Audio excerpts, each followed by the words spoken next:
Une convention a été signée entre la région des Pays de la Loire, la ville de Clisson et le lycée du Sud-Loire pour mise à disposition des locaux de ce dernier en dehors des périodes scolaires. Dans le cadre de l'ouverture du lycée, il était convenu qu'on puisse utiliser des locaux mis à disposition. Donc on a 3 types de locaux. Une salle de conférence pour des réunions, environ 200 personnes. Le réfectoire pour 350 places. Et puis les locaux d'internat pour une centaine de lits. Alors, les associations clissonnaises vont être intéressées là. Oui, alors nous avons un grand tissu associatif sur la commune, il y a à peu près 153 associations et donc on est en manque constant de locaux. Donc le conventionnement que l'on vient d'établir nous permettra de mettre à disposition pour les associations qui le souhaitent ces nouveaux locaux. C'est bien la ville qui est colocataire de ces lieux et la ville va faire un règlement intérieur pour les associations qui le souhaitent, à qui on ouvrira du coup ces locaux.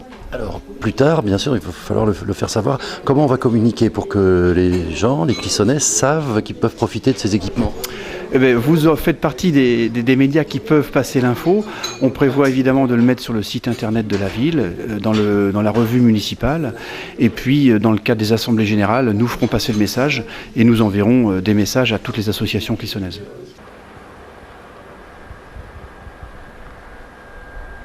Notre mission a été, après la phase d'ouverture de l'établissement, mettre en application les principes qui avaient été arrêtés initialement par la région et puis aussi les partenaires de l'État.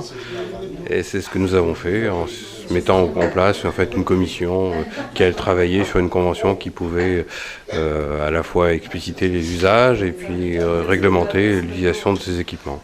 Alors, des équipements variés. En fait, oui, nous avons 3 équipements qui sont accessibles à l'utilisation hors temps scolaire. Nous avons donc classiquement l'amphithéâtre ou ce qu'on appelle aussi notre salle polyvalente, qui peut être très utile pour des associations, par exemple pour une assemblée générale ou bien autre réunion mais la jauge est limitée à 200 personnes quand même. L'autre équipement qui est aussi intéressant, c'est les 4 plots, 4 immeubles en fait, pour l'hébergement de nuit. Donc là, nous avons une centaine de lits qui sont accessibles, toujours sur le même principe, principalement en direction des associations. Et un 3e équipement qui est la salle de restauration, qui compte 400 convives en gros. Alors, ça suppose des contraintes puisqu'on ne peut pas utiliser en dehors du temps scolaire les équipements mis à disposition pour la préparation des repas des demi-pensionnaires d'établissement. Ça suppose effectivement par les organisateurs de passer par le biais d'un traiteur. Les associations, elles auront des accès indépendants ? Oui, il est prévu donc des accès commandés par badge. Ce qui facilite les entrées et sorties simplifiées quoi en fait. On est à 1 mois, la rentrée est faite. Comment ça va la rentrée là au lycée de Clisson ? Écoutez, ça va plutôt bien. On a doublé notre capacité. Donc l'an dernier, on avait ouvert à 325 élèves, je crois de mémoire. Et là aujourd'hui, on doit être à 330, 340. Voilà, donc une 60aine de professeurs.